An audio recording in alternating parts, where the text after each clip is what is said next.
Starts in 10, 9, 8, 7, 6, 5, 4, 3, 2, 1, go. You're listening to the House of Cards on Facebook, YouTube, and BigPatriotRadio.com. All licenses for music and content have been purchased by and are for the express written use of Big Patriot Radio Networks. All information, opinions, and topics are for entertainment purposes and do not expressly represent the opinions of the show's host and or producer. Sit back, relax, and enjoy.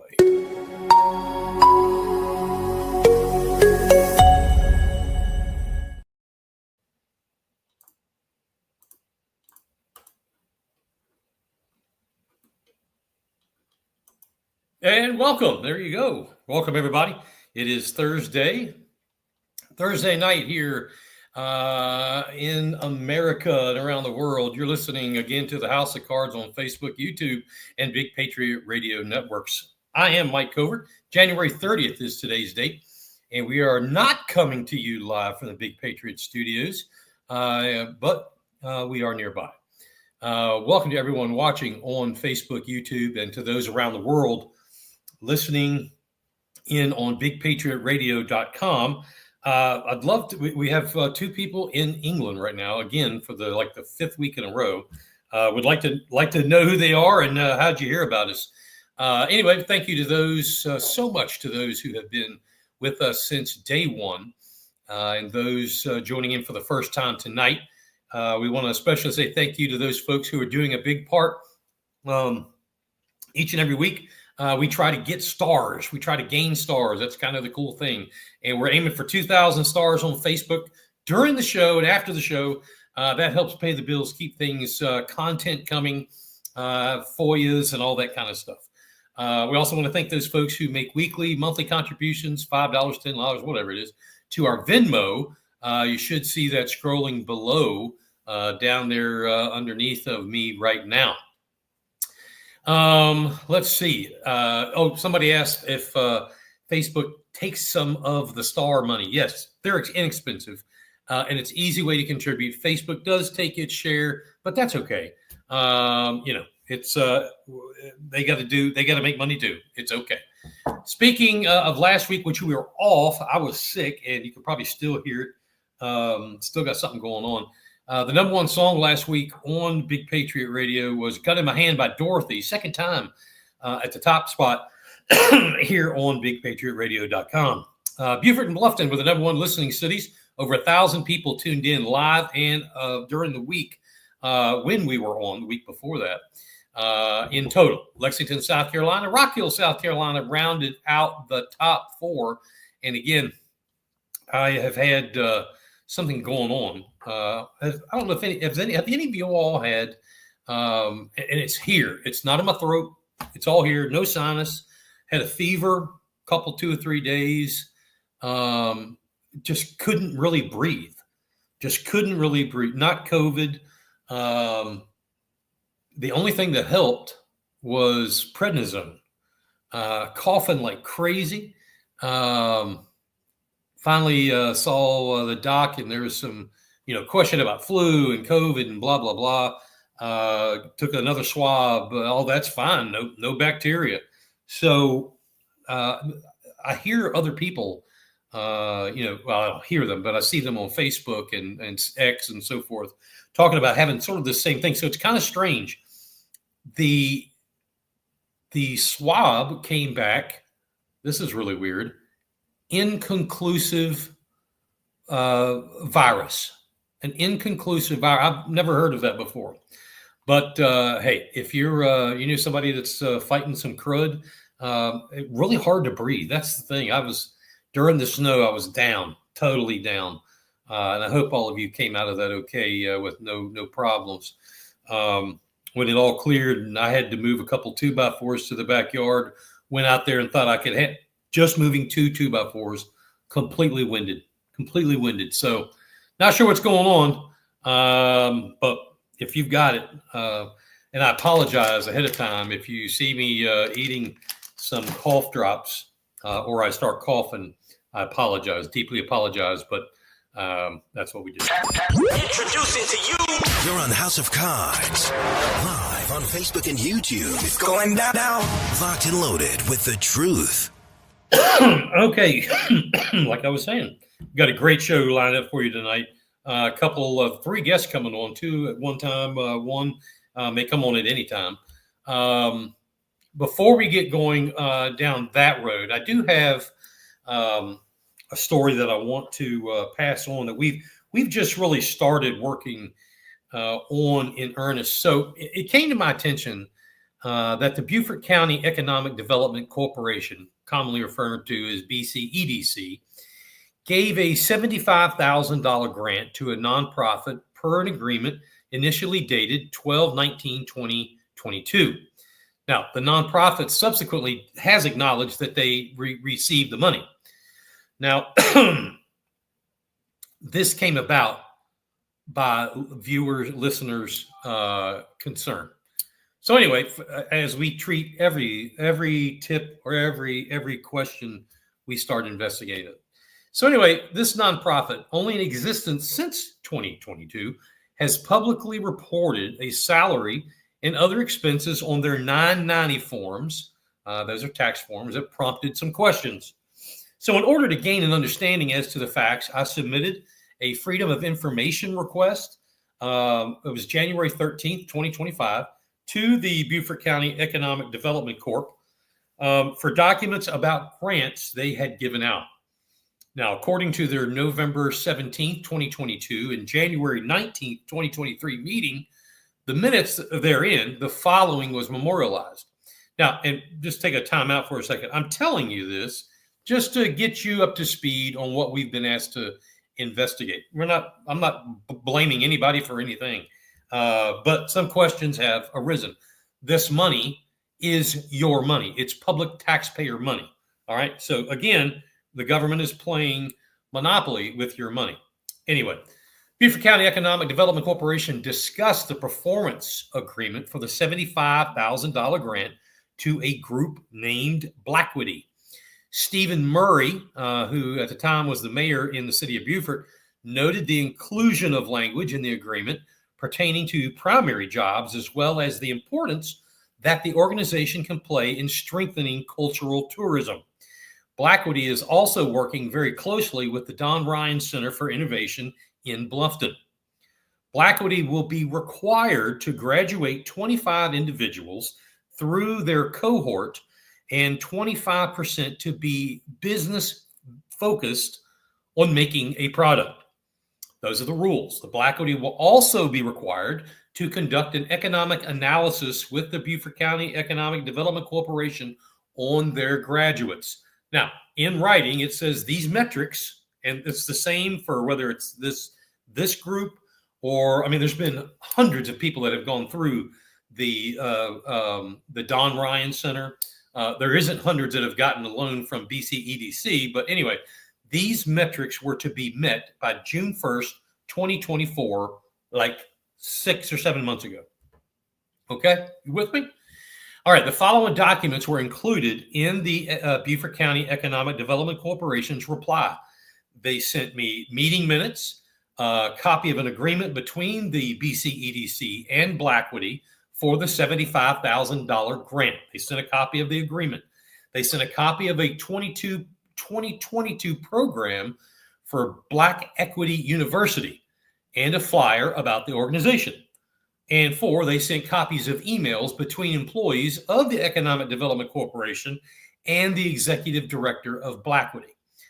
We've reviewed all these documents. Even with fog in my head from being sick, I do have some questions. We have questions. Number 1, why are the meeting minutes? And I know there are some county council folks watching. I don't know if anyone from BCEDC or Blackwoody is watching, but love to hear from anybody that has something to say about it. 1, why are the meeting minutes from the BCEDC missing the year in which they occurred? Why are the meeting minutes missing?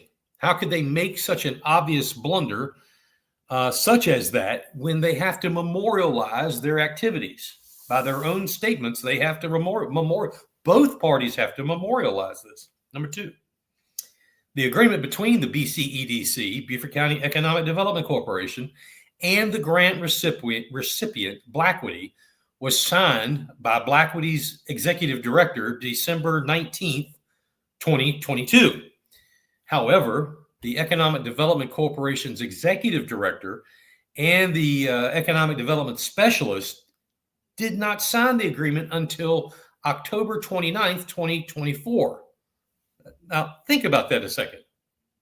And while you're thinking, be sure to like our YouTube page. Be sure to like our Facebook page and all that jazz. Blackwoody's executive director signed the agreement December 19, 2022. Beaufort County Economic Development Corporation's executive director and the development specialist didn't sign it until October 29th, 2024, almost within 60 days, I guess, something like that, 2 years. So the question remains, why did Beaufort County Economic Development Corporation give $75,000? That may not be much to you, but $75,000, that's a lot of money. That's a lot of money. And when it's our tax money, if it's $5, that's a lot of money. Anyway, why did they give $75,000 to an organization without a properly executed agreement? Does this have the smell of Beaufort County all over again? Absolutely it does. Number 3, according to the agreement, Blackwoody was to provide the BCEDC measurables, metrics, and deliverables, specifically an economic impact study using some data. Let me go back over here. Using some data from their first 2 cohorts. Now, my terminology of a cohort is a cohort refers to a group of people who have something in common during a specific time period, okay? And then to provide all the necessary data, not limited to investments made, wages paid, sales results for participants on or before June 1st. They by the agreement, they had to provide these measurables, the data points, the proof in the pudding, bring the receipts. This is the receipts, as they call it now, from their cohort. And it had to be done by June 1st, 2024. According to the FOIA that I submitted from the BCEDC, there was no documentation Blackwoody provided this information by the June 1st, 2024 deadline, by far, or by any stretch. Also, we reviewed Blackwoody's Form 990s that are posted online. And excuse me for taking a drink. 990s, if that's not in your wheelhouse. A 990 is an IRS form that provides the public with information about a nonprofit status. It's also used by government agencies to prevent organizations from abusing their nonprofit status. If you ever want to know anything about any nonprofit or any organization, go research their 990 form. It tells you everything. According to the public record, Blackwoody was incorporated as a 501c3 nonprofit February 2nd, 2022. That was the first year they filed a 990. Their second was filed in 2023. Blackwoody states their primary exempt purpose is community and economic development, period, full stop. And that they are provided funds needed to promote community and economic development. That's the full stop. So their primary exempt purpose is community and economic development, and that they are provided funds needed to promote community and economic development. Okay. Something that caught my eye was the director's salary of almost $57,898. The form listed program revenue totaling just a hair over $130,000, with other expenses totaling $43,451. So now here's a timeout. In order to maintain an organization's tax-exempt status, the IRS requires that nonprofit salaries should be reasonable and not excessive. Okay. The IRS defines reasonable compensation as the value that would ordinarily be paid for like services by like enterprises under like circumstances. So in other words, if the director of Mini-Me's daycare is paid $450,000 and it's a nonprofit, but that same job in the public sector is paid $60,000, there's a problem. Okay. So anyway, on their only other public filing from 2023, the executive director's salary grew in 1 year from $57,898 to $75,671, increase of almost $17,800. I guess doing the math real quick, that's like 36% increase in 1 year. Again, that amount, that percentage, and that dollar, that $17,800 delta raise caught my eye. According to their 2023 filing, and that is the year Blackwood acknowledged the grant from the Beaufort County Economic Development Corporation, the amount of money they list as having been spent on the Black Equity University project, and I guess that is one of the basis points for this grant, was just $2,607. Again, the amount of money they list as having been spent on this Black Equity University project was $2,600. How were the rest of the grant money spent? According to the 2023 990, other than the director's salary of a now $75,671, they listed the following expenditures. Let me read these expenditures. Advertising and promotion, $2,400. Office expenses, $1,400. IT, $2,200. Travel, $3,000. Conferences, conventions, and meetings, $627. Insurance, $776. Roots and Rivers, that's how it's worded, Roots and Rivers, which was a festival, $15,108. Program expenses, $4,779. And then again, Roots and Rivers Festival, $4,690. The Black Equity University class, there's the $2,600. Mileage totaled $1,700 and change. Program food, $1,400. Shirts, $1,300. Trolleys, $1,100 in memberships, $1,000 to an intern. Vendors for a program at $775. Program supplies, $600. A business meeting expense of $600. Professional organizations, $500. $200 for supplies and materials. $160 in bank fees. Business memberships of $75. Payroll beginning of $3,454, ending of $182. So I was under the impression that monies sought by nonprofits for festivals and the like would normally go through the ATAX process.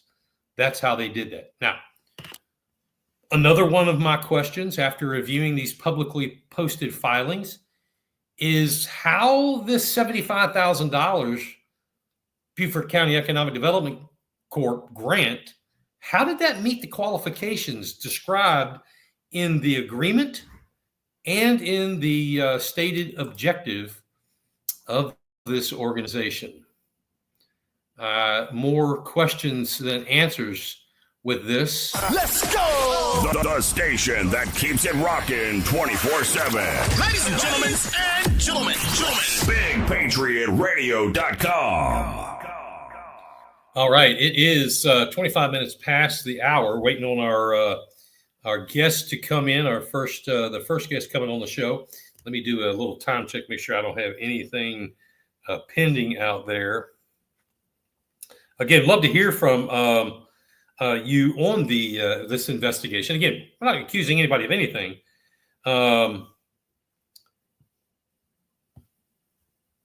But it does bring up some questions. Now, I have it prepared, but because I'm away from the studio, I can't send it. I have an email for the Beaufort County Economic Development Corporation Executive Director. The other one, the Program Director or Economic whatever he's called. He is no longer there, and I don't know if anybody took his space. So, again, now who is at play here? Mr. John O'Toole. He is the executive director of the Beaufort County Economic Development Corporation. Miss Gwendolyn Chambers is the director of the Blackwoody Group. I know Mr. Billy Watterson of the Burnt Church Distillery is, I want to say he is president. Don't quote me on that, but something to that effect of the corporation. And then the third fellow, I think he's the treasurer or some officer of the corporation. He is also the assistant town manager. This we just found out today, so it's still a little fuzzy. The assistant town manager in Bluffton. So I'm not sure how a town staff executive could also be on the board of a nonprofit that is receiving town funds or county funds. That doesn't make a whole lot of sense. But anyway, if you have questions about that group or what's going on that we need to know about, please holler, and we'll dig into it. Let's take about 30 seconds and pay some bills. All the wickedness and filth this world has to offer. Yeah. Rock music that shatters your bones. Big Patriot Radio. That's some serious rock. And you're responsible. Locked and loaded. Let's go. Big Patriot Radio. Blues, news, country pop, and classic rock. One of the things that we've enjoyed doing here at Big Patriot Radio in Beaufort County's House of Cards, and it's been, I guess this is what we're going into, like the third year, something like that. We took how it started, and it just mushroomed, and the podcast beget the radio station, and the radio station, it's digitally broadcasted all over the world. There's a few countries we don't broadcast in, but one of the benefits has allowed me to give the opportunity to other podcasters an avenue to post their show.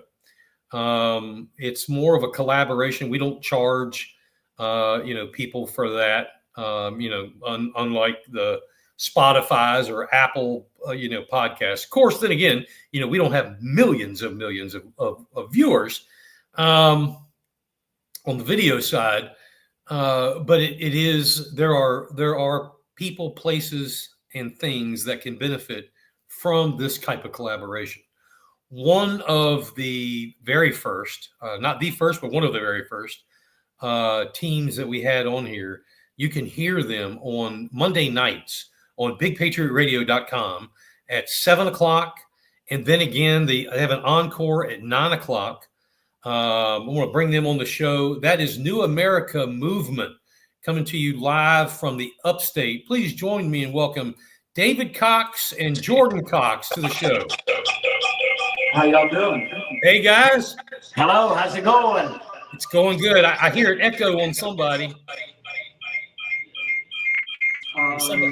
Does anybody have their volume up? Let me try to figure this out. All right. Excuse me.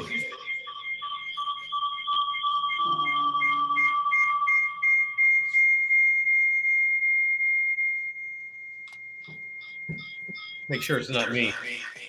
No. That might be a little. Can you hear me? Are we any better? There you go. Perfect. Okay. Guys, how are you this evening? Doing good. How you doing? I'm doing good, man. It is great to have David. Good to have you on. Jordan, good to have you on here. As I was saying, when we started this thing, you all were one of the first two that came on, and now, you guys have really grown. And I hear some people down my way, Jordan. They look forward to hearing we all have our little way of doing things. Yeah. And with you guys, when David introduces you, tell everybody what you say when he introduces you. So I tell everybody, good evenings, good to have y'all, stuff like that.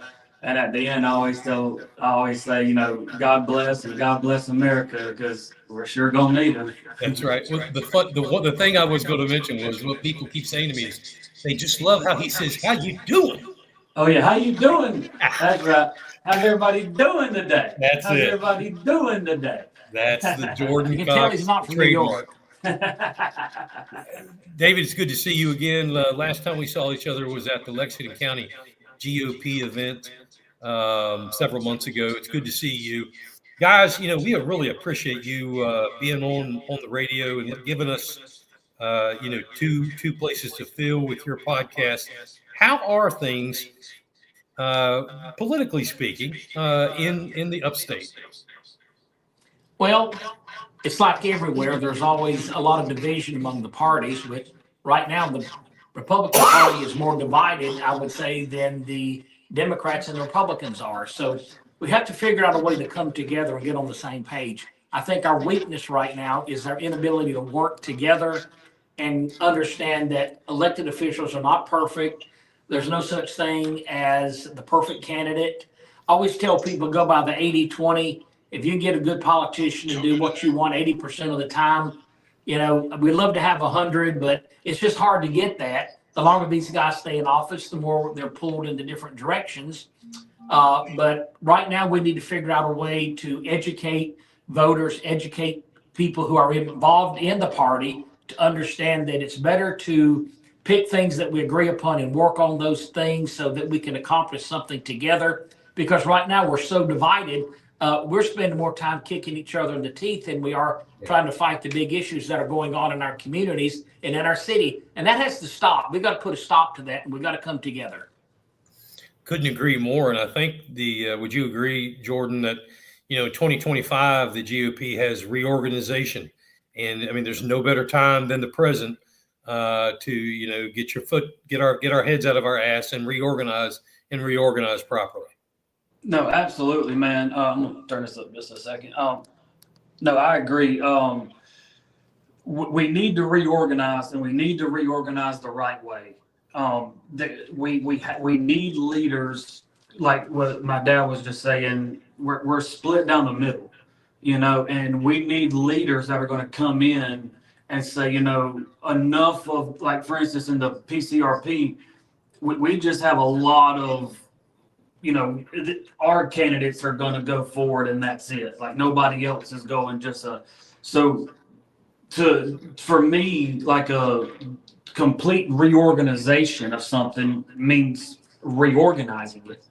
And it means, like, if you're not doing your job, if you're not doing what you're elected to do, then we need to have some conversations, because of the fact that, there's examples after examples after examples, people leaving the party because they're like, it's so toxic.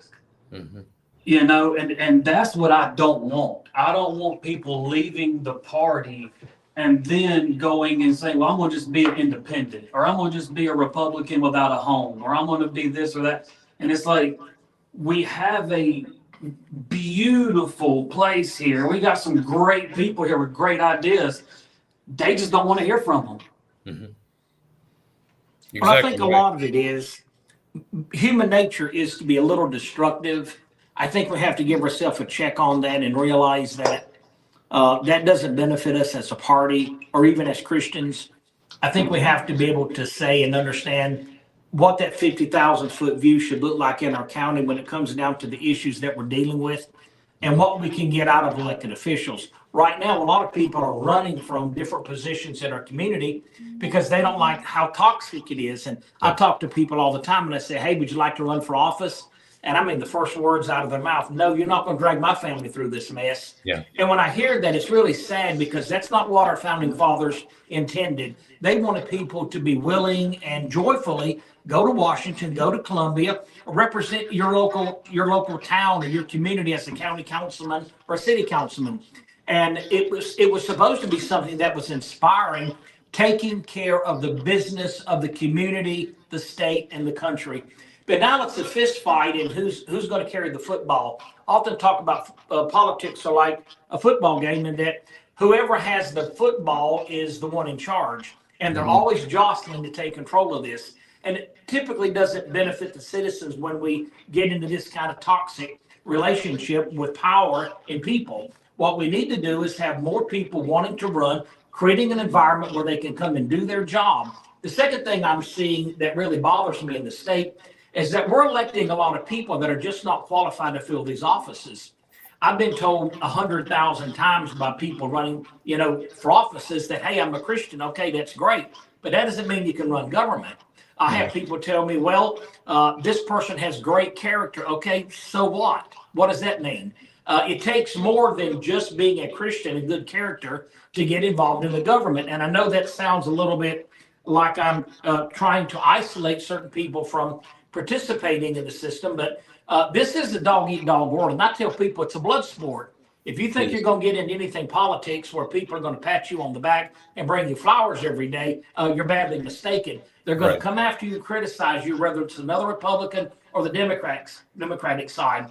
So we have to figure out a way to select candidates that are thick-skinned, that can take criticism, and at the same time, they have a leadership skill. I think that's one of the things that stood out with Trump so much, is that you could beat that guy to death, and the harder you hit him, the more he fought you.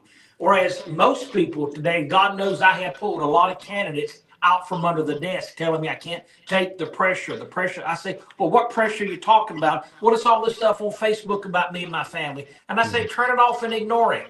I say, look, they hated Jesus, and Jesus said they persecuted me, so they're going to persecute you. And I said, that goes along with the game. Know that when you get into it. So I think there has to be a little bit of a revival of how we select candidates, making sure that there's a platform that they can grow in. And at the same time, we got to make sure that these people that we put in office have some qualifications. I'm seeing people run for office that can't balance a checkbook. And that really bothers me. I see people that have had no business skill, no sense of education to understand that some of these places have $20, $30 million budgets. Some of them have $100, $200 million budgets. And like the state, it's a multi-billion dollar budget. And you just can't take anybody out in the public and put those in those offices and expect to get a good result. So yeah, we want conservatives, but we need conservatives that are qualified, that are Christians, that are conservative, and that can take a punch and can lead, because there's a big difference when you win an election being a retroactive thinker and a proactive thinker. Some of these people are just like, well, I'm here, I'm not going to do anything. If I do anything, it's going to be very minute. That's not what we need. We need bulldogs in Washington, and we need bulldogs in Columbia, and also in our local counties that can take on a problem, work through the criticism, and get the job done. Jordan, what do you think about that? I agree 100%. I agree. Guys, when I reached out to you and talked about tonight's show and the reason behind it for collaboration and what have you, the people watching this could have closed their eyes and listen to you in their county, okay? Because those same things, the same positives, the same negatives, the same problems we have in Beaufort County and Charleston County as you do in Pickens County and Anderson and everywhere else that people are listening to us. Let's change subjects just a little bit, just a hair. How did the podcast New America Movement, how did it come about? Well, I recognize there was a weak spot in the state that people are relying on public information through the media. And sometimes it's just so false. The narratives fit their agendas, and sometimes it doesn't really represent the true facts. I think most people in America realize that if you really want to know what's going on in your country, you got to go to a podcast. And so we saw there wasn't much going on in South Carolina. So we did a father-son duel here. So I would say that it's probably been one of the best things I've ever done in my life. So working with my son has been nothing but a pleasure. We enjoy talking about the politics. We enjoy staying up on the events that are happening in the country. And it's a hobby. We don't make a lot of money out of it, but at the same time, we can get our message out, and we are a voice in the community. And we try to be reasonable. Now, we call stupid out when we hear it, and we don't mind saying, hey, that's a dumb idea. Whoever thought of that doesn't need to be an elected official. We will say things like that. But at the same time, we're pretty sane and reasonable, and we try to see both sides of the spectrum, and we try to come up with what works in our community. How can we move together and become effective as leaders? And this podcast has been a great tool for the Upstate to get messages out. People tell me all the time, if it wasn't for your podcast, I would not have any idea what goes on in the state or in the county. And sometimes I wouldn't know what goes on around the country because it's so construed to fit a narrative that they're running on. So we have some specialties. My background is in Middle Eastern politics. I'm very knowledgeable about what's going on in Israel. I know a lot about what happens in the Middle East and how these things are going to play out. So it's always a joy for me to talk about those things. I do travel to the Middle East a lot, and I get to interview people. In fact, you can go on my podcast and listen to where I interviewed a lady in Amsterdam just about 2 weeks ago. And if you listen to it, she was a lady who said that she is a fighting force for Hamas, and she's in this area in Amsterdam, and they're just stirring up trouble, and they're just trying to be very anti-Semitic toward the Jewish people to cause problems in the country. And so we're able to do some of those shots. I've done them in Poland and Auschwitz. I've done them in many, many places around the world, and I enjoy it. So, Jordan, what's your take on this? Why are we doing this podcast? So I wanted to do it just to get truth out. Like you said, there was a lot of misinformation out. And the other side of me was like, there's nobody in the upstate of South Carolina that's doing anything with local politics and stuff like that. And because this is what I tell people, local politics is the most important. It's the most important. You do this. The amount of people that just don't know about politics or about, well, this person said they were going to do this, and but they can't do that. And let me explain to you why. Oh, I didn't know that. And so just the not knowing, and I was one of those people. I didn't know everything that I know now, and now I can spot a person a mile away and be like, yeah, they're not qualified, or yeah, they're qualified. But I saw that, and I was like, man, there's hundreds of thousands of me's out there in South Carolina that just don't know. And this podcast can hopefully give them some sort of knowledge about what local politics really means and how it does affect your everyday life, maybe even a lot more than national. Right. So it's your biggest impact is what happens locally as well. So we like to talk about local issues, state issues, and we love the national stuff too. So we get to bounce this stuff around every day. That's typical. I try to stay within my region of South Carolina, but quite frankly, and I'm going to have Corey Allen on here in just a little while. He and I both, it's kind of gotten like this where we're outside of our county, but I know, David, you ran for mayor. I guess it was Easley, if I remember right. Jordan, have you held elected office? And if you haven't, is that in the future? No, I haven't, and probably not. I don't see myself getting too friendly with a lot of different people, especially with the PCRP. I don't think I'd have their support at all. And just for the folks that don't know, that stands for Pickens County Republican Party, correct? Yes, Pickens County Republican Party. Yes. Gotcha. David, how about you? Was that your first run at office, or have you held office? I ran for the House seat in District 5 a couple of times. But our biggest problem here in the county right now is that you have the Pickens County Republican Party like you have in Greenville and Anderson, and it's spreading across the state. Mm-hmm. Some of these parties become radicalized, where they want to control who wins and who doesn't, and they use that platform and that charter to enlist people in the community to fight you publicly, door knocking, passing out flyers.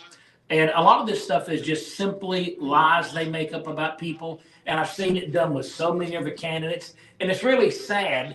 And I wish there was a more honest way of doing business in some of these counties. And that's what we're fighting for too. We like to expose evil. We like to expose greed, power, where people are doing whatever they can to hold on to it. So it's interesting, but we got a lot of work to do here in the county and in the state. Let me ask you, and I'm right there with you, 100% with what you just said. You know, there is a group in the Upstate. They duped me. I'm the first one to admit it. Out of Greenville County, my SCGOP. I don't Me know too, if, brother. Yeah, That got me too. They fight me every day. Okay. All right. Well, we're all on the same page, and you know that some of the folks that are involved in that are some of the nicest people that I know, but the organization is extremely, extremely toxic. If there was a word that would transcend the word toxic, we need to find it, because toxic's a nice way of saying it. For them, yeah. Yeah, that's like icing on a cake. Let me There's take words this. that are worse, but just can't talk about it. Well, absolutely. I want to. One of the other pieces of the Big Patriot Radio puzzle. I'm gonna bring this guy on. He held the #1 spot, guys, for podcasts for like a year and a half. And finally, it took me that long to finally kick him off and take that spot away. But Dan, what a good job he's done. I know he's friends with y'all. I'm going to bring on Corey Allen of the Overton Report. That cigarette's going to kill you, brother. Put that shit down. Yeah, well, you know. Stop smoking. How's it going, First buddy? off, I want to say, I think David, I think that the volume on your end is turned up so that when other people talk, it kind of reverbs back into the microphone. I cut his volume on your end, down. David. I cut his volume all Okay. the way down. My volume's a little up, but if I cut it all the way down, I can't hear y'all. We don't have You can't really hear. here tonight, so we're sort Yeah, of no problem. Corey, before Yeah, I think that actually did it. hold that thought. I cut it down a little more. We have a listener that wants to jump in here. Leon Johnson, I'm assuming he's out of the Upstate. Leon says growth and development seems to be the issue. Nobody knows anything, yet lands are being developed. Any insight in Beaufort County? Well, actually, yeah, I can give you some insight. And some of it is problems that were made from promises made 10, 20, 30, 40 years ago in development agreements. We have some properties that are being developed, again, that were developed. The agreement was developed so long ago. The jurisdictions have really their hands tied. Now, with that being said, there are ways, whether it's land conservancy, there's all kind of different ways. South Carolina, I think we heard McMaster the other night say, how fast it's being developed. I know the Upstate is a hot spot, and where Corey and I live is a super hot spot. It's going too fast, and needs to be some brakes put on it. But thank you, Leon. Corey, I apologize for cutting you off, but No, you're good. Whatever you got to say is better. Well, no. Well, to that point, I mean, it's a very hard, nuanced issue. There's no like hard right, hard left on the concept of growth and development, because we need to grow. Like if you're not, a state is just like a business. If you're not growing, you're dying, right? We all know that. The point is to make it transparent, legal, done correctly, and for the amenities and the infrastructure to grow at the same rate or at a higher rate than the population. It's a very, that's never-ending battle, and it's crazy. You have things like. Go ahead. That's right. David was on the planning commission up there in Easley, or in Pickens County, wasn't it? I hear this every day, and I think what happens is people that have lived here for generations have always enjoyed, just for lack of a better word, and this is just sort of comical, they're used, and I heard this on the planning commission every time we met, they were used to stepping out on the front porch at 7 o'clock in the morning and taking a whiz off the front porch. And there was nobody around, nothing but a cornfield or a bean field or trees, but all that's changed. Yeah. And people say, well, I'm losing that right, the ability to look out my back porch and see farmland and trees and mountains, and now I'm seeing subdivisions. So I'm very sympathetic with people in Pickens County and around the state that have enjoyed living in the country and have enjoyed a rural life. The problem is that South Carolina, like a lot of southern states, is becoming the place that a lot of people up north are discovering. They certainly don't want to go to California. And out west. You don't want to People go from to a out bigger west. city like Chicago from New York. So Yeah. people are migrating to the South, and they realize that South Carolina is a golden state. We have great weather. We have wonderful people. We've got a strong economy. Our houses are still affordable. And so coming down here, dumping your home in New York or Chicago, you're bringing $1 million with you. You can buy a $400,000 or $500,000 home and still have $500,000 left. And people in our community that have lived here all their life who are making, I'd say, an average $20 an hour, because that's about the average pay in the upstate. Well, they can't compete with that. And that's where that stress is coming. And you mentioned about infrastructure. The problem with infrastructure, it's always funded by the state because most of these are state roads. And it's always 20 years behind. People think that, well, we'll build a subdivision, then the state will come by next year and widen this road for us. Well, that's not going to happen. It might in 20 years. We have spent 20 years trying to widen 183. And we just now got Sure, but David, $100 million to do it. Let me pause you. Going to do half of it. Let me pause we you, have David. Streets all over Pickens County and Greenville that need to be widened and 4-laned. And so this is a big problem. David. It's not going anywhere anytime soon. David, let me pause you, because we talk about these things all the time. How, there's not enough money to fix the roads. There's not enough this or that to fix this pothole or that pothole. But that's an abject lie. There is more than enough money to fix these things. It is allocated incorrectly. It is used for bureaucracy rather than. Now let me finish. You have the money. You have an allocation issue. So when we talk about infrastructure, when we talk about the SCDOT not doing their job, and that's only one part of infrastructure. We're not only talking about a highway. We're talking when we say infrastructure, we mean schools. We mean enough schools to where the schools aren't overcrowded. We mean rec centers. We mean the pipes for the water. We mean the electricity, the grid, the power plants. There's a lot more to infrastructure than just the SCDOT, but the SCDOT gets more than enough money and always has to do everything. They just don't do what they should do. They spend all of their money on administrative positions and committees to decide whether or not they should hold a committee, to put forward a committee to decide whether or not to fill this pothole over that one. And by that time, the pothole that could have cost $2,000 to fix has cost $150,000. And now they're deciding, well, it's the cost just doesn't make sense for us anymore. That's the infrastructure issues in South Carolina. Let's move on to my SCGOP. My SCGOP and Yeah. splinter groups like that. They're not the only one. Correct. Yes. I did want to say something about this, because I've seen the stuff that you guys have dealt with up in Pickens, with Pickens GOP.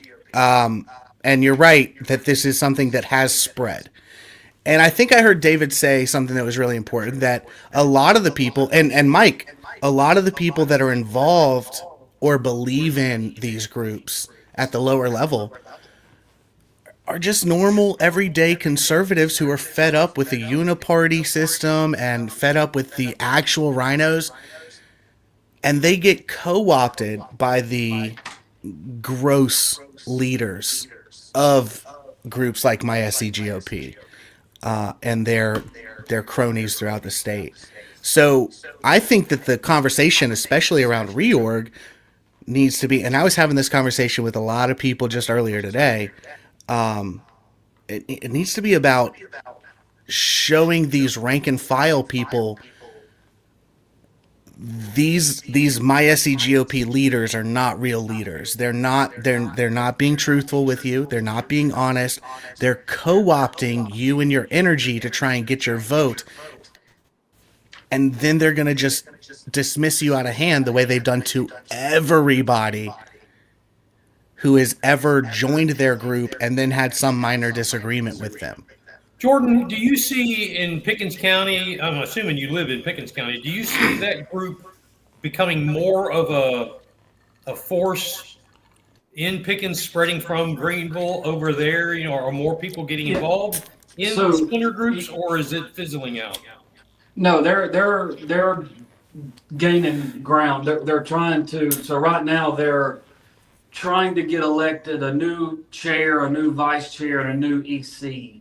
The chair has been in the party for about 6 months. With I don't care about whatever how long you've been in there for, but the vice chair actually came out in one of the meetings where they were talking about themselves and said that the question was asked, well, how do you know Robert's rules and all of this stuff like that? And her answer was, well, we don't need Robert's rules. We won't need them. Like, if that's for your, safety of mind, then, we'll go to the classes and stuff like that. But like, we're really not, because the state doesn't use them, so we're not going to use them.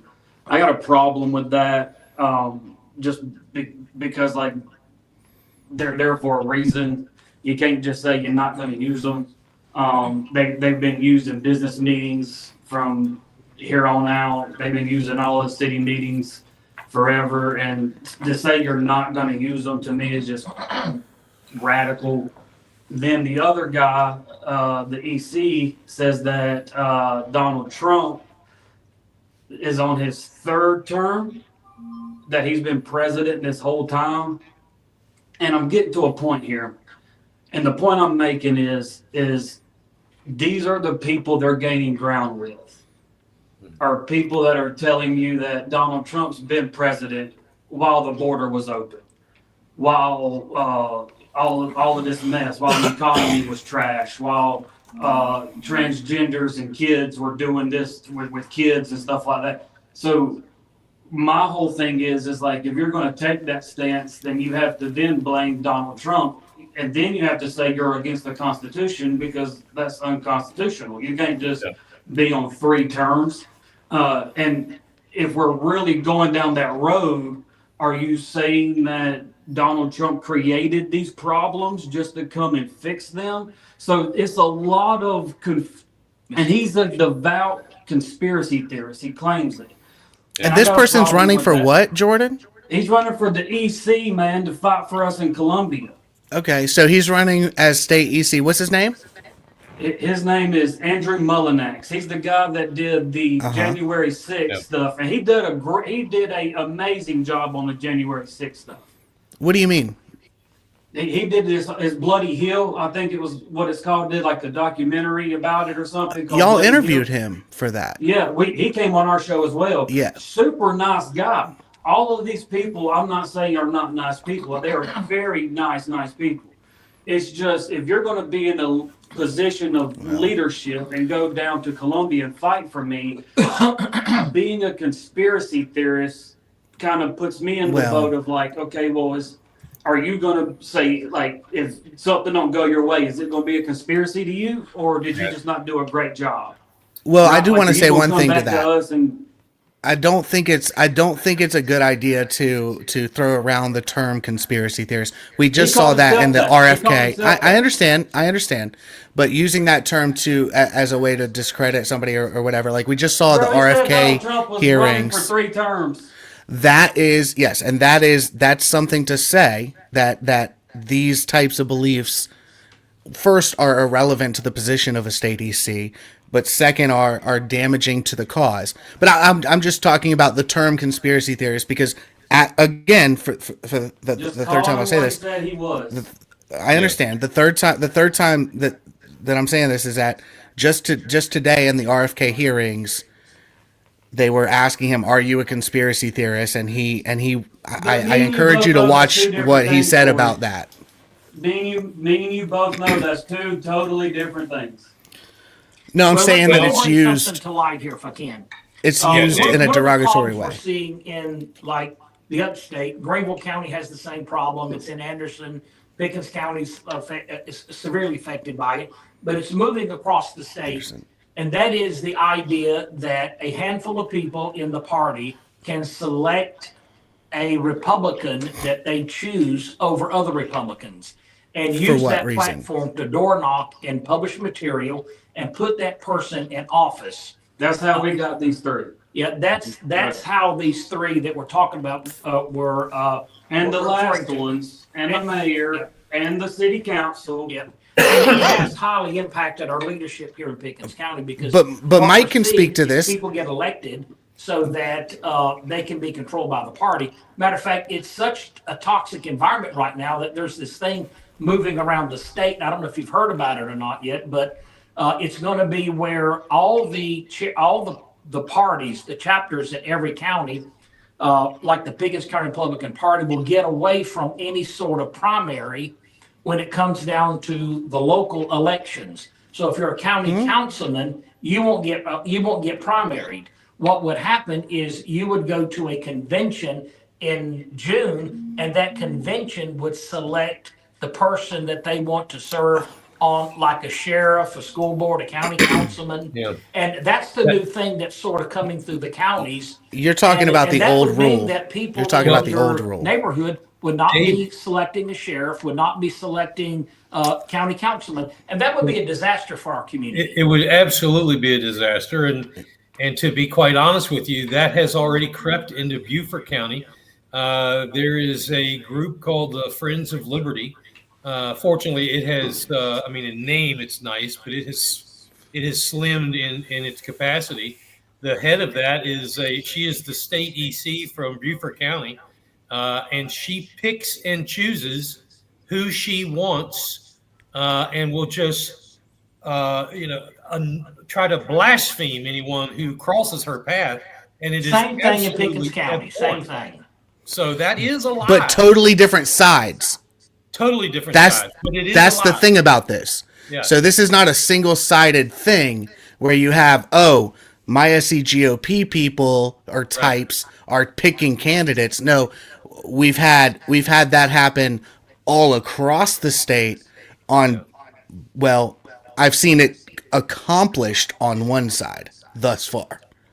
I've seen it accomplished on one side, and I've seen another side saying we will do that. So it's like, if you're not mad about one, you can't you gotta let's apply it correctly. Right, Dave. Let me ask you. I'm off my SC GOP. I don't want to give them any more air to breathe. But in Pickens County, Anderson, Greenville, all across the state, reorg is the conversation piece.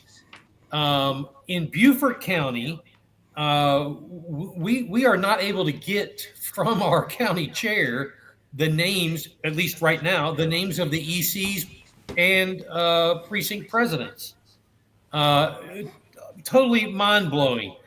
Are you all facing that same thing? Absolutely. Getting that list is very difficult. It is a highly coveted piece of paper and a piece of information. So, and they do that so they can control. So this is not about what's fair or how it represents the people. Again, this is about a group of people that want to tote the football and hold it. And again, it's two different sides that are doing the exact same thing. In Pickens County, it's Jeff Davis affiliate, my SC GOP types. In Beaufort County and other counties, it is Drew McKissick, just hardline establishment groups doing the exact same thing and yelling at each other while doing the exact same thing. It's wild. Let me ask you guys. I have noticed as of late, I've been getting on Facebook. I've been getting a lot of ads from someone, and I want to say I know this lady, but I can't place it. Barbara Arthur. I'm assuming she's running for state chair. Have you all been getting the same ad for her? Well, I know he has a he's getting. I know he has someone coming after him, but I've not heard that name yet. I'm just now picking up on that information today, but I don't know who it is. I don't know much about that person, but I'll be looking into it. I guarantee you that. I haven't seen the ads. I do know Barbara Arthur. Actually, she sent me a message earlier. I haven't checked it. I'll get to you, Barbara, as soon as I'm off of this, done with this. But so we have McKissick running again. We have word is Jeff Davis running again, and Barbara Arthur is entering as well. I don't know if there's going to be anyone else in the state chairmanship, but in that race. But what I have seen in private group chats and group messages and private messages have been sent to me and talked about, people on the establishment side of the aisle are saying Barbara Arthur is my SCGOP Jeff Davis type candidate, and then I've got people on the Jeff Davis side of the aisle saying Barbara Arthur is somebody that the establishment has put in to try and take votes away from. It's just the same old bullshit that happened last time. Zoe Warren, right? We all remember that. Sorry, go ahead. I'm just saying, Zoe Warren, we remember that. And, it's the exact same thing happening again, where there are two groups fighting for power, doing the exact same thing. Neither of them is better than the other. They're all utilizing the worst of politics to denigrate and belittle and ostracize those of us who are normal and decent, trying to get the most votes for their candidate by saying you should vote against the other guy. And you hit weird. A good point about normal and decent.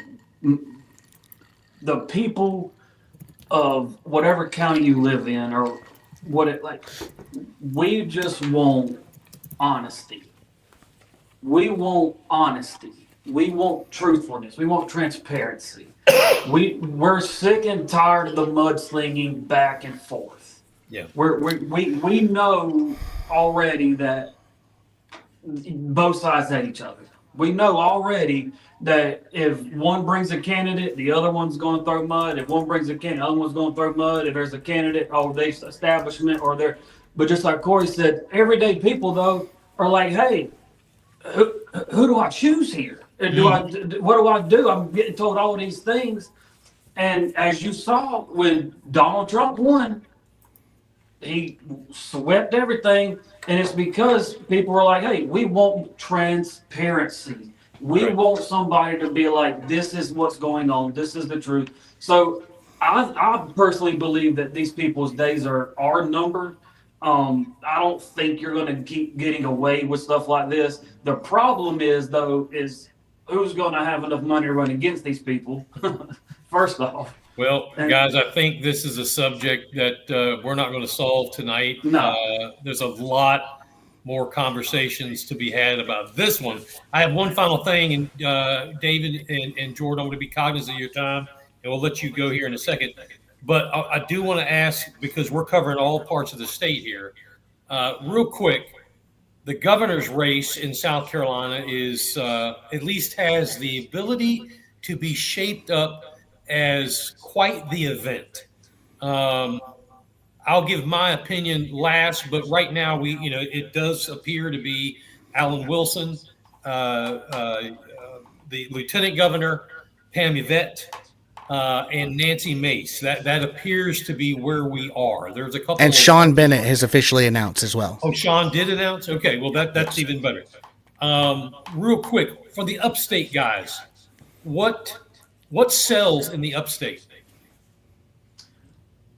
Well, it depends on who you talk to. That's a pterodactyl in here. I would say people are always looking for a conservative voice. They want to see a Trump supporter. They want to see leadership skills in a candidate being able to show how they move the ball. I think most people are tired of candidates saying, "Oh, look at me, look what I've done," but you just moved some paper around. You just shuffled the box a little bit. We're looking for people that can solve problems, that are willing to take on big government, are willing to represent the people on a local level and say, we're going to fix infrastructure, we're going to handle problems of inflation in our communities, we're going to fight crime, we're going to deal with immigration. And it's not enough just to say, hey, I'm for this. What have you done in the past? Show us how you've led. Show us what mountains you've climbed. Show us what rivers you've swam across. And I think that's what's going to sell in the upstate. Does that mean, real quick, David, Nancy Mace she can't win in the upstate? I don't think she would get 10% in the upstate. Anything you want to add here? She's just not the typical client here that we like. I think Pamela Evitt will have a strong shot for the upstate. I think obviously Alan Wilson will carry at least the Midlands, the Beach, and maybe Charleston community. So it'll be a fight to the finish, obviously. But Alan Wilson is well known. He's well liked. He's going to be as good a candidate you're probably going to get. And I like Pamela Evitt. I think she's a great person. I know her personally. I've had a good relationship with her. So she would be a good governor. So we'll see what happens. But you're right. It's going to be a battle here in the next few months. Yeah. I think we'll see a lot of mudslinging. And it'll be interesting to see how they attack each other and what issues they're going to draw out on their opponents. So there'll be a lot of those gatherings in the upstate where they'll be able to come in and debate and share their ideas. And if they're going to win in the upstate, there's still like 1.5 million to 2 million votes around here. So they're going to have to work hard to get these votes because some of these people have already got a preconceived idea about who they're going to vote for. And I think Pamela carries the upstate. It'll be very hard for Alan or any of these other, especially we got 2 years to influence anything in the upstate. Yeah. Alan, I think, will have influence. He's well liked around here too, but Pamela's local, so she'll obviously have her foothold here around here. Anything else from the upstate, Jordan? No, that's about it, man. He pretty much covered all of it. Pamela is a fan favorite around here, and so is Wilson. Those two are the names that will be that you will hear the most of from the upstate, for sure. But other than that, everything he said is pretty much what's going to be going on. Corey, in the Charleston, from the middle of the Low Country, what's the feeling there, my brother? Oh man, I think we can talk about it. Actually, I think the more important thing for us to remember is that people in our position, the four of us, are in a very unique position to influence people and give them the information that they need to make the correct decision, whatever that may be 2 years from now. Yeah, outstanding. I'll leave you guys here in a second, or I'll let you guys go. I'll give it to you from Beaufort County in the Low Country. Personally, again, as Corey said, we've got 2 years, but the battle is starting now. Personally, I think Nancy Mace needs to stay in Congress and do what she's doing. I do not see her winning the gubernatorial race, specifically because of the upstate. It's my belief that the upstate will not buy what she's selling. Case in point, my personal opinion is Tom Davis is probably one of the most respected, if not the most respected senator, but would not stand a chance to win the gubernatorial ticket because the upstate will not, the evangelical vote in the upstate will not go down his road. So Sean Bennett, that's a big cog in that wheel. Alan Wilson obviously is Alan Wilson, and Pam Yvette's got that. It's going to be interesting. We'll see who jumps in. Tim Scott's been floundered out there, but who knows what happens. David and Jordan, ladies and gentlemen, if you want to catch these two guys on Big Patriot Radio Monday nights at 7:00 Eastern and 9:00 Eastern, and for those two folks that are watching over in I don't know what town near Cambridge in England right now, that's like the middle of the morning. So wow, set your clocks and shout out to you guys. That's right. BigPatriotRadio.com, New American Movement. Thanks, guys, for coming on here and joining with us. Thank you guys so much for having us. It's been a pleasure. Thank you. Love y'all. Thank you. Love you guys. Have a great day. Introducing to you You're on House of Cards, live on Facebook and YouTube. It's going down now. Locked and loaded with the truth. And it is quarter past in the 8 o'clock hour. Two great guys right there. I enjoyed. You and I spent the evening with them at the with David and his lovely bride at the Lexington County party deal several months ago. You were the first podcast on the radio station. They were second, and you guys have been here ever since. So it's good stuff. So thanks for coming on, buddy. And thank you for having me. Absolutely. If you want to catch the Overton report, you want to catch Corey Allen on Wednesdays on BigPatriotRadio.com at the 8 o'clock hour, and then the 9 o'clock hour, or shortly thereafter. Just depends on how long his first show goes. But it's a twofer. It's a Wednesday twofer with the Overton report. And if you like our podcast, you'll love his. So, Corey, I wanted, as we were talking, I wanted to come on and, New Year, we kind of got a little feel of where things are going. Things are starting to move and shake. And they're moving. That's for sure. Tell me what's going on with, 30 days in the books on your front. Well, I mean, do we want to talk national, international? I mean, geez, like the whole world. It's like, I know I'm not the only one, but over the past, it hasn't even been 2 weeks. And I know that we all feel like we're living in a brand new world, a brand new, wide open, sun rising again world where we are respected. We don't have generals in the military who think they're actually dogs, and wear like dog masks, and we don't have people running health and human services that's a literal man who thinks he's a woman. Delusions. We don't have any of this stuff. We have Donald Trump saying we're ending an executive order. I mean, this is powerful stuff. We are ending the mutilation of children across the board. It's over. The fights that we both have taken part in against those things, it felt like an uphill battle for not only the past 4 years, but really the past 5 or 6 years, because it had snuck in under the radar of the first Trump administration. It really had. Absolutely. And to see this stuff just destroyed by the flick of a wrist and the signature of a pen is just vindicating. Vindicating, I think, is the best word. It's vindicating.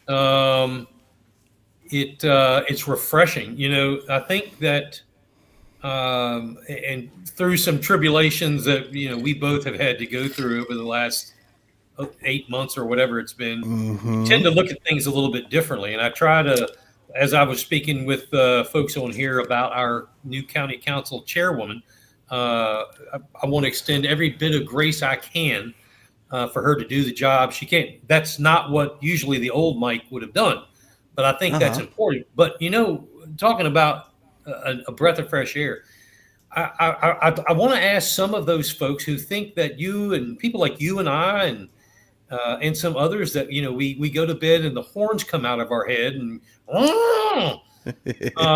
we're not that bad. Life is still good. Life is still good, and I don't know. No, the horns come out in the middle of the day. Like, y'all. That's the thing, man. I'm an open book. So the things that I write, the things that I post, the things that I do in my videos, like none of that is for clout or towing a party line.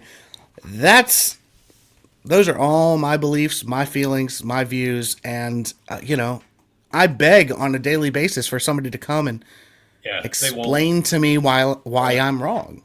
You know what I mean? I thought for sure, I don't know if I told you about it, but one of I think it's called Daylo. It's the kids who made the movie about transgender, the whole book thing here in Beaufort County. They made a movie about it. Anyway, I had a conversation with one, and I thought they were going to come on, and I'm sure that somebody got to them and said, stay far away from that covert guy because he's crazy. Yeah. But enough of that. enough of that. Let's.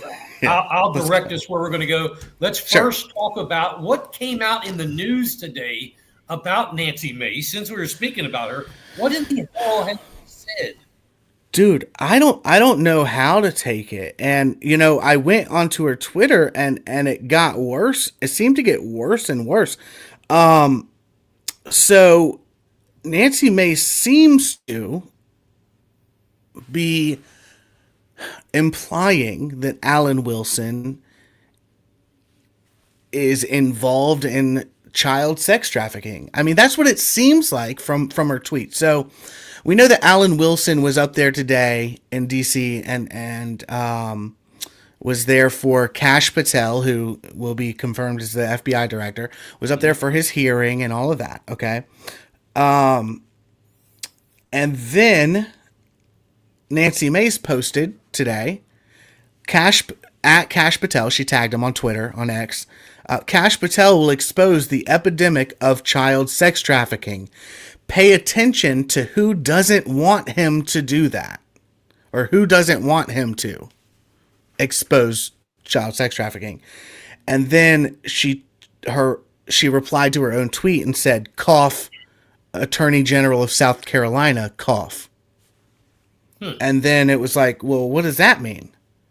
What do you really mean by that? What you're saying is, and I wish you had it, but I wish you could pull it up. But I can't pull it up on where I am. I can't get into that on this computer.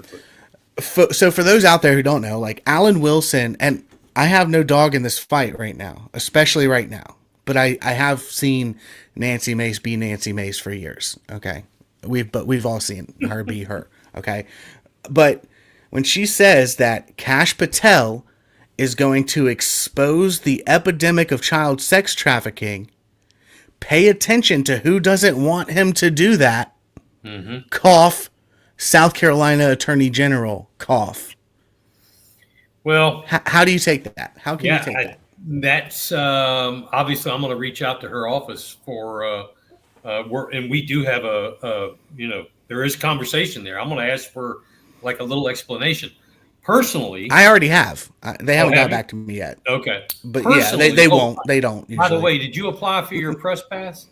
I have. Ladies and gentlemen, you're looking at two schmucks from South Carolina, little South Carolina, little podcast. We're going to have White House press passes thanks to Donald Trump. Potentially, maybe. Well, potentially.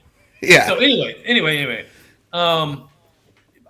My whole thought about that is this. I don't care if it's Alan Wilson or Mickey Mouse or Humpty Dumpty. If somebody or RJ May or that. Sorry. Excuse me. Man. Sorry. And I don't smoke.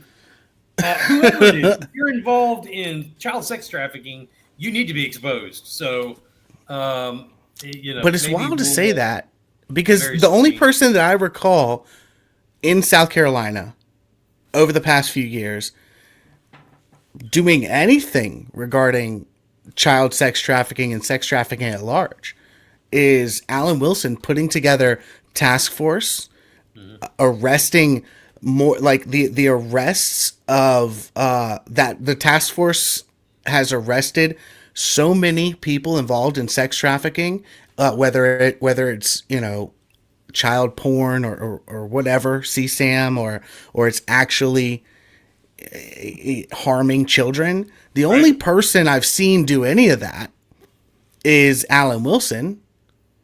Nancy Mace has been dead silent on all of those things when it comes to South Carolina. Sex crimes, to the extent that there's something that I really want to say, if you'll give me just 1 minute. Nancy Mace, and it comes to this. It points to this situation specifically. A couple of years ago, I wrote an article where I exposed the sheriff of Charleston County at the time, Kristen Graziano, a first-time Democrat sheriff, Kristen Graziano, who was just recently defeated, thank God. After the heartbeat bill passed, it had, there were exceptions for rape and incest, okay? Graziano came out and She said this in a press conference, and nobody else picked it up. Nobody else cared about it. But this was her quote. I want the public to know that while these providers are now mandated by law to send us the reports of rape, regardless of the will of their patients, we will not contact the patient if she doesn't want us to. We will offer our support and investigative services only if they request it. She went on. Basically, what she was saying was, if you go and get an abortion and you claim it's rape so you can get around the heartbeat bill, our office, the Charleston County Sheriff's Department, will not investigate rape cases. That's what she said. Because there was a mandatory, you have to, if you're saying I was raped, you have to mandatorily file a police report. We will not follow up on those police reports, is what she said. Sent that to Nancy Mace. It was all, who cares? Sorry, has nothing to do with us, because she's not pro-life. That's a very big problem for me, especially now that she's talking about how pro-woman and she's talking about sexual assault all the time. Didn't Nancy Mace pretty much hammer the living hell out of Graziano?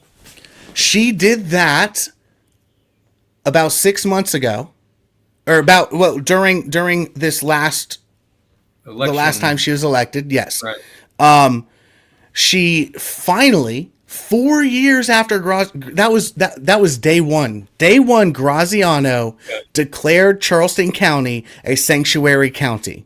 We will not work with ICE. That was one of the first things that Kristen Graziano did.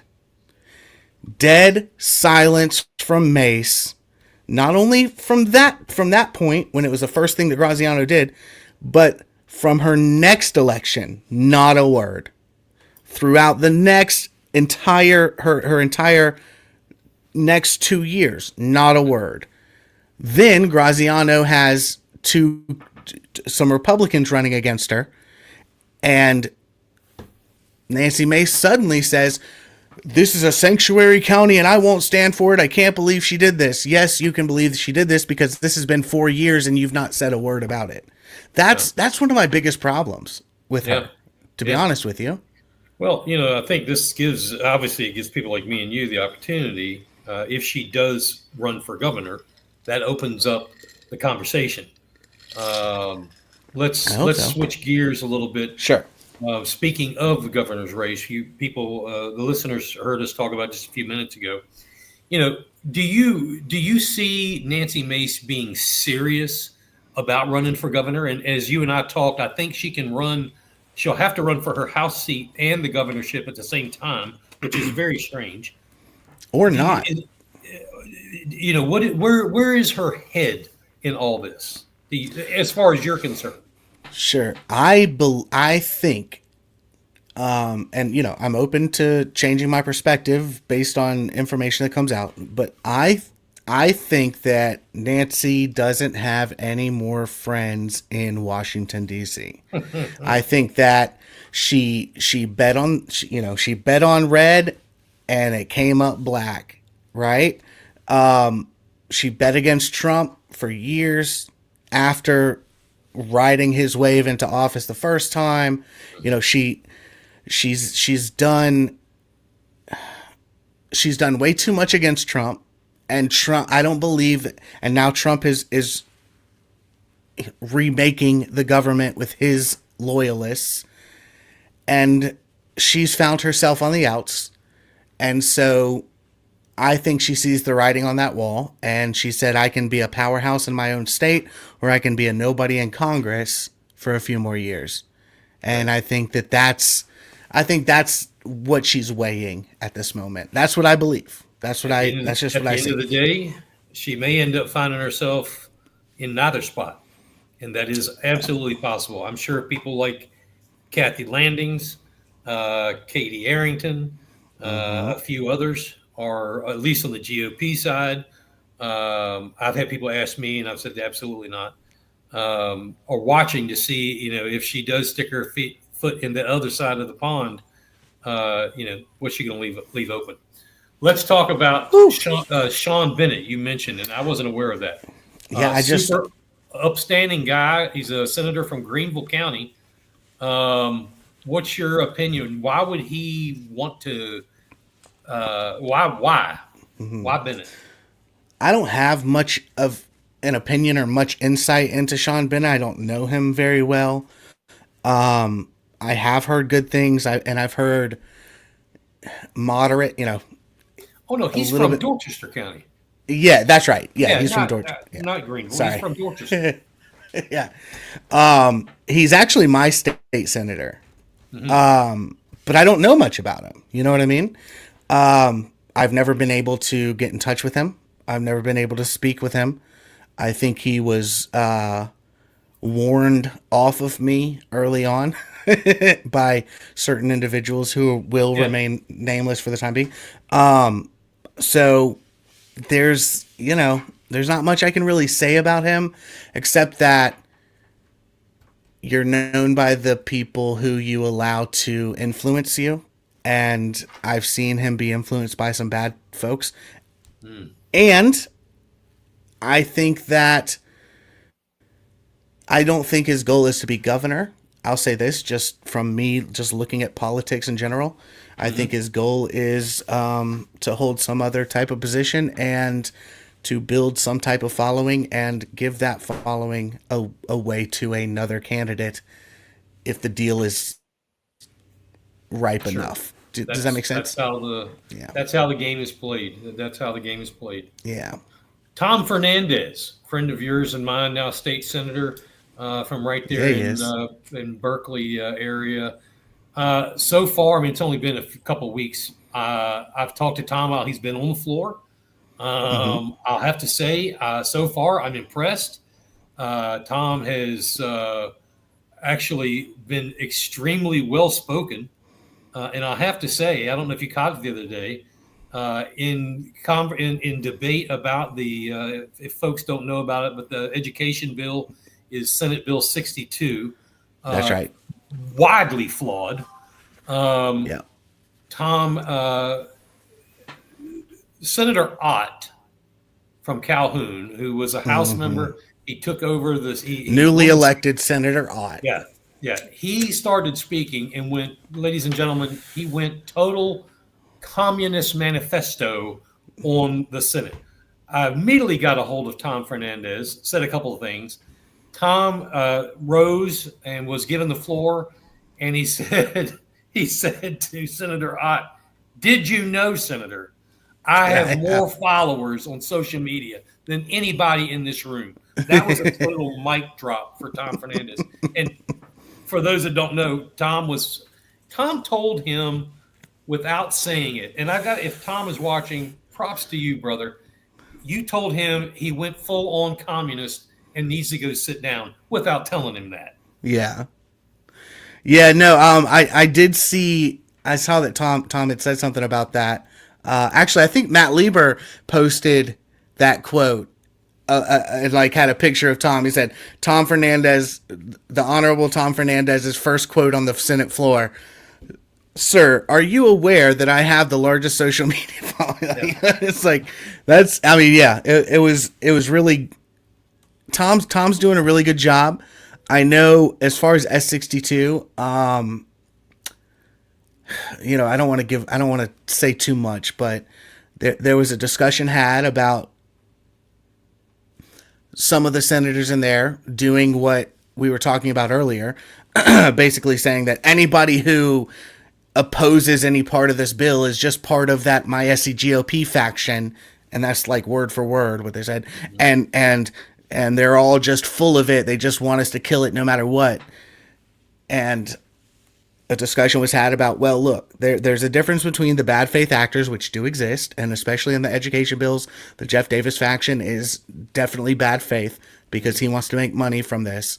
That's not a secret. He's written article after article about it. So don't at me. Or do. Hey, man, let's have a conversation. But there are good faith arguments going on that like, there are some things in there that are questionable. And then lo and behold, a couple days later, an amendment to end one of those questionable things is presented by Tom Fernandez, the wellness checks. Now, that's what Ott brought up. That was one of the biggest things. Absolutely. And that was, and that amendment was presented and passed, and is a great thing. Does it make the bill perfect? No. Are there other issues? Yes. But what that shows me is a freshman senator not buying into the bullshit of the factional nonsense, and looking at something objectively, speaking to people on all sides of the issue, coming up with what he sees as an attempt at a solution, presenting that solution, and having the ability to get that amendment passed. That's his first act as a state senator. It's been 10 days.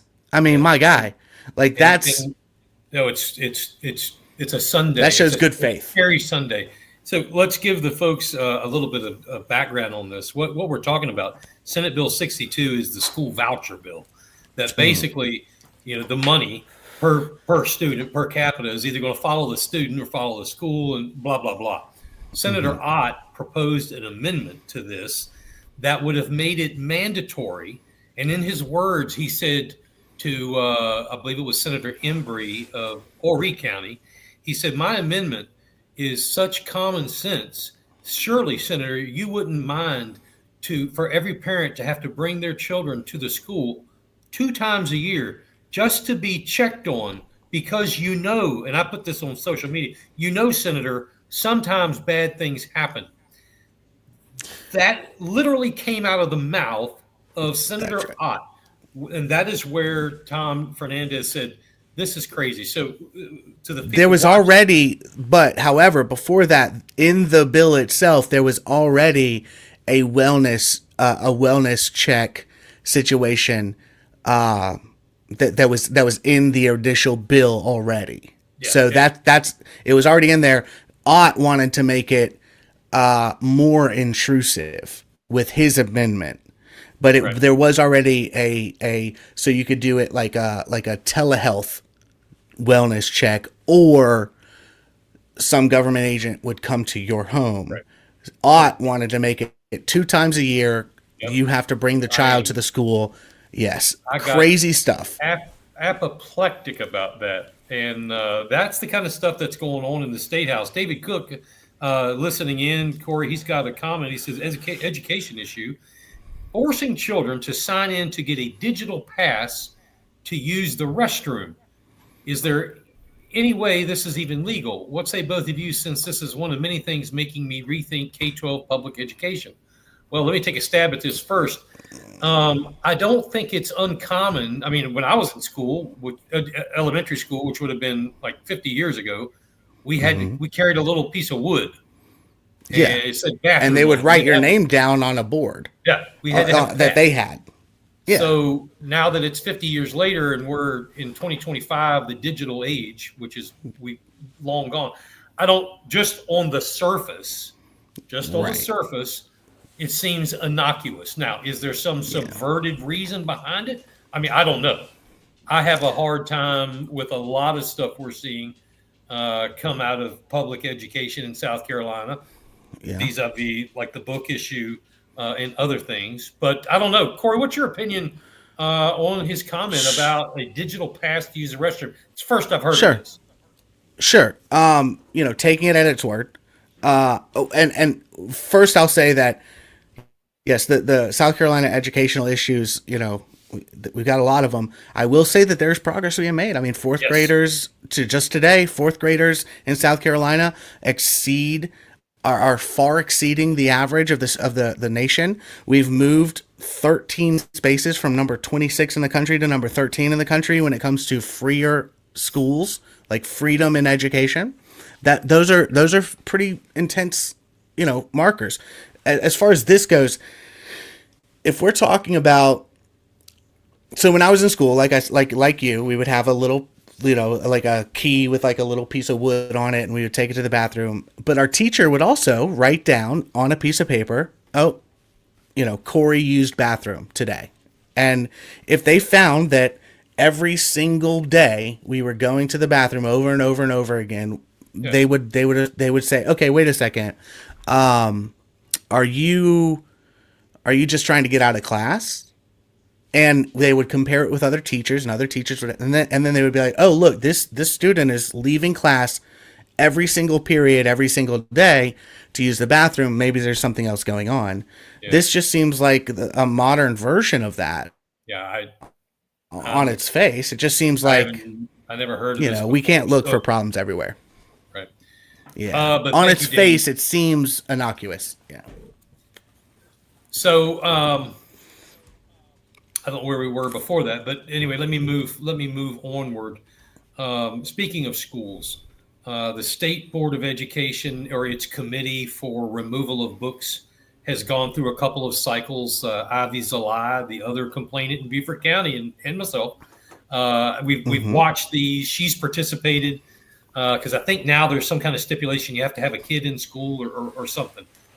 She's much better. Oh, is there? Okay. Than am I. Anyway, some of the books that have been put back up were some of the books that she and I both gave to the Beaufort County review committee as much of a joke as that was. They've actually been recommended to be removed from the state in entirety. So are things changing for the positive? I think yes. On that front, yes. Is it small? Yes. Yeah, I think expecting everything to happen at once is, kind of absurd. You know what I mean? Yeah. Expecting 100% of the things that are challenged to go to come out your way. I mean, that'd be very rare. It'd be a very rare thing if 100%, I mean, we saw books like To Kill a Mockingbird being challenged and things like that. And it's like, no, like there is a place for books like that. There is historical value for a book like To Kill a Mockingbird. It has a lot of value as a piece of literature. It's not gratuitous. It's not gratuitous for the sake of being gratuitous. It does point to something that was actually happening at the time that book was written. So it's historically it's an important piece of work, and the content within it is PG compared to an average woke children's book today. Right.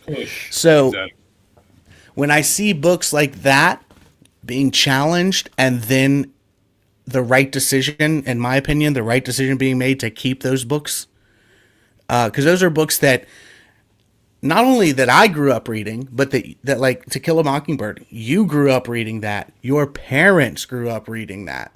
So that book is, 100 years old, not quite. Same thing like Huckleberry Finn. People were challenging Huckleberry Finn because it had the N-word in it. Like, that's not okay for me. Like, those are classical Americana. That's classical Americana literature that has a legitimate space in a classical American education. So when I see books like that being challenged by who knows who, I think leftists do a lot of these challenges hoping that they could get, deep in it. That's right. So when I see those books challenged and the right decision being made to keep them, it actually helps build my faith in that process. To say, okay, look, they're not just tossing everything away. They're actually taking this seriously. So I'm happy with that. Let's spin this back around. We're running out of time. I don't know if you heard my opening tonight about the Beaufort County Economic Development Corporation. Did you hear my opening with that? I did not. Okay.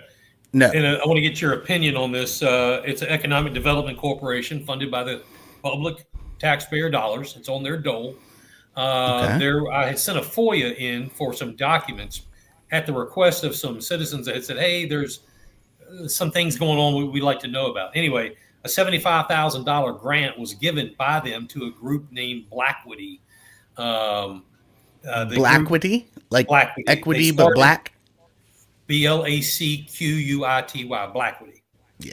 The group, this nonprofit started in 2022. I'm going to give you the Reader's Digest version.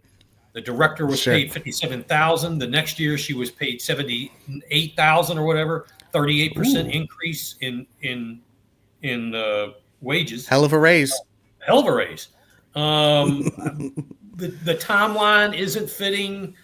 At the end of the day, on the board is particular lady, then a businessman, and then on the board is I think he's the assistant town manager of Bluffton. Do you see a conflict with that? Do you? And was it was the town of Bluffton that gave them the money? The county Economic Development Corporation, which is funded by all the municipalities and the county through taxpayer dollars. Do I see a conflict of interest there? Possibility. Not a possibility. I think it would be the appearance of impropriety is undeniable. How about that? There's a good one. Like that. And right, and when it comes to that, appearance is reality in government, and when somebody's recusing themselves, the appearance is equal to the reality. You recuse yourself for appearance, that is equal to reality. That's all. So that's insane to me that they'd even give them that money to a group called Blackwity, to be honest with you. That should negate them from getting any government money. Just the name alone, to be honest with you. If I had, we're going to keep it was digging into it. Whitewitty. Well, there you go. There's more to that story. We're going to keep digging. Let's take it back up 95 real fast. And President Donald Trump has signed, it's like 300 or something, 200, 300 executive orders. He's been in office for 10 days. Satisfied, surprised, or you just got what you expected? No, not surprised. I think that he knows that a number of these executive orders are going to be challenged in court, and he's ready for that fight. I think he signed. I think that they've been putting these things together for a couple of years now, so I think that this has all been planned out. I think he knows exactly what he's doing. And, even things like birthright citizenship, he signed that executive order knowing that it would be challenged in court because to get the ball he wants that discussion to happen in court and be decided forever. He wants it to go ahead. He wants to go ahead and put an end to it.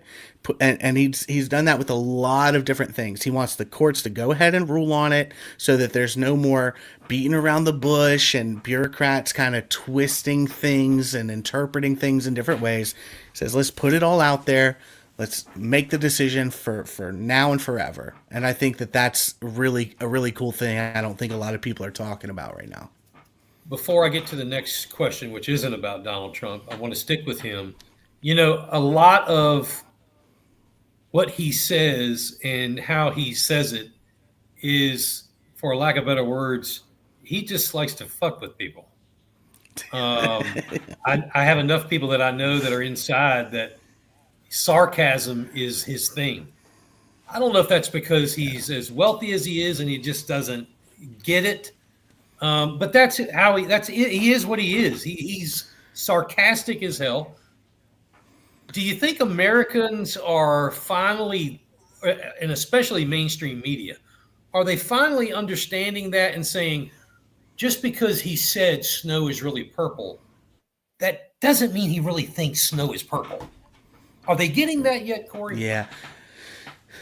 I think that, okay, I think he's always been that way, and I think that that's why there are groups of people who has kind of gotten him and gotten his sense of humor. And kind of understood that sarcasm and that hyperbole, I think that the media jumped on that for those first 4 to 8 years now. I think that they jumped on that because they could use his sarcastic quotes, write them down, and they would sound really bad, right? Or take them out of context and speak on them, and it would sound really bad, and they could guide people's opinions based on that, based on making people believe that what he said was like him actually meaning it. But I think that he has played it so well, and that the landscape has changed so much that those clips, people can hear themselves on TikTok and YouTube Shorts and Facebook Reels, and so people can see it themselves, and they do see it themselves, and they're laughing. They have a sense of humor because of that, because of those reels, and they see it in the context and with his inflection and with his tone, and they're like, "That's pretty Gulf of America, yeah, that's pretty fucking funny, bro. Yeah, that's hilarious." You know, but before it would be like trying to start war with Mexico. He said he's turning this into, and they would believe that. Now they get to see him say it, they get to see him do it, and they watch him laugh, and people have gotten to know him and the way he does things over the course of the past decade. I mean. And I think that's where, you know, independent media outlets such as yourself and this one, where we have been bringing this to the forefront for years now. I think it's people are starting to understand that's his way of doing things. Speaking of doing things, before you say that, let me say one last very quick thing. And we also have to remember that the people who voted in this election for Donald Trump, they were 10 years old, 9 and 10 years old when he was first elected in 2016. And they were being told that he's trash and he's this and he's that. And they were 14 when he left.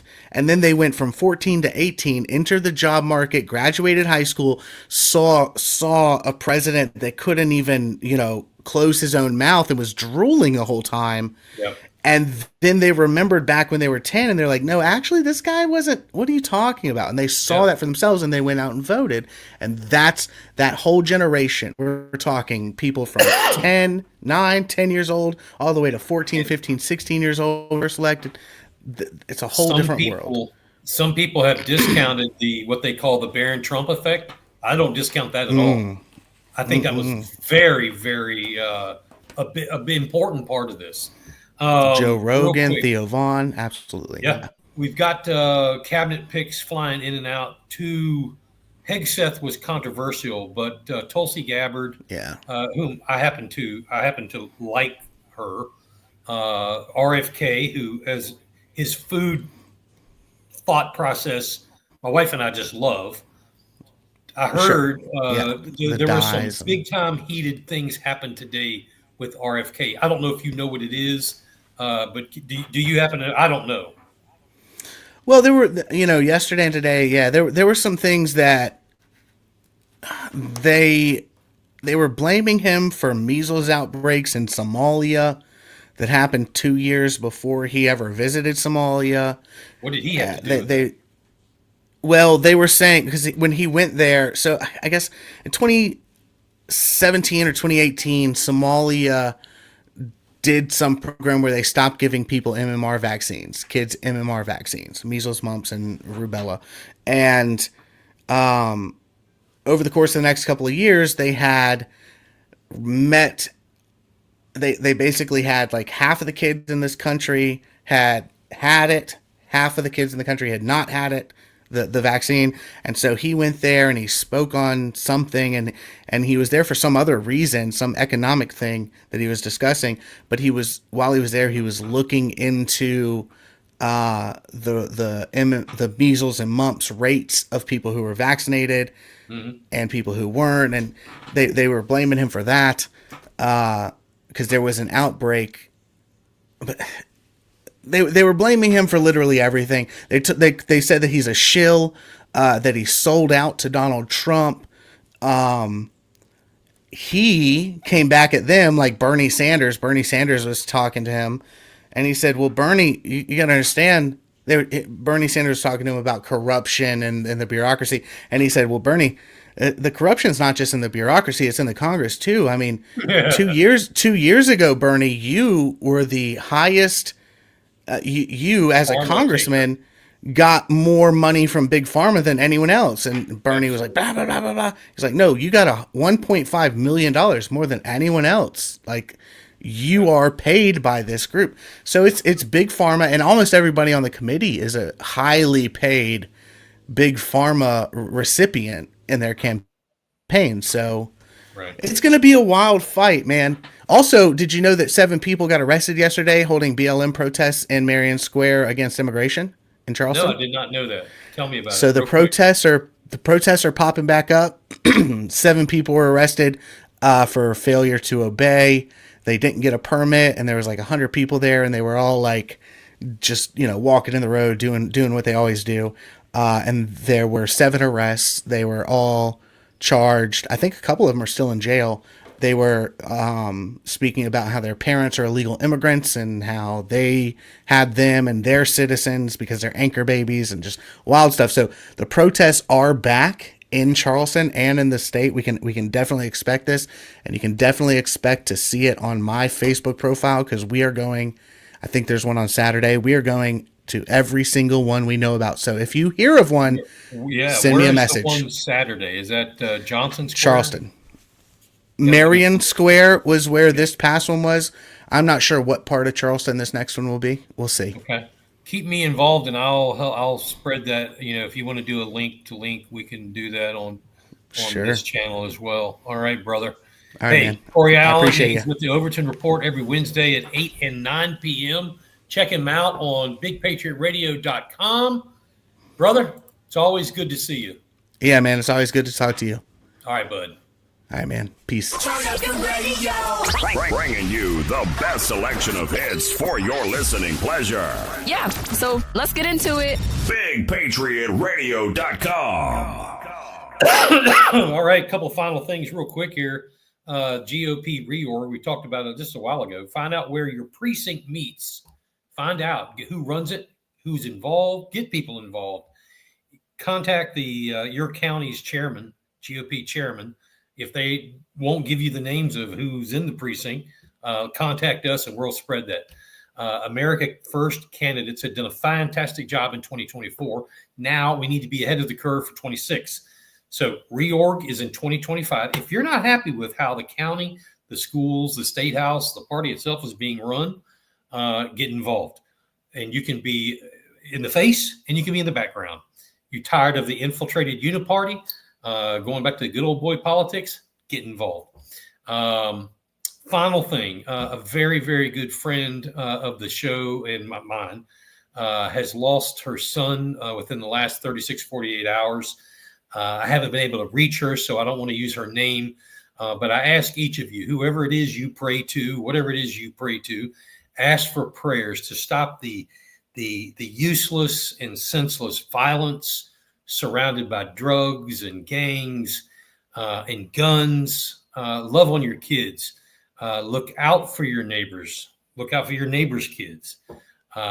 Be super alert in your community, and be the voice that makes changes in our society. All right. Thanks to everyone for tuning in tonight. Again, help before we go. Help us try to reach the 2,000 stars mark on Facebook.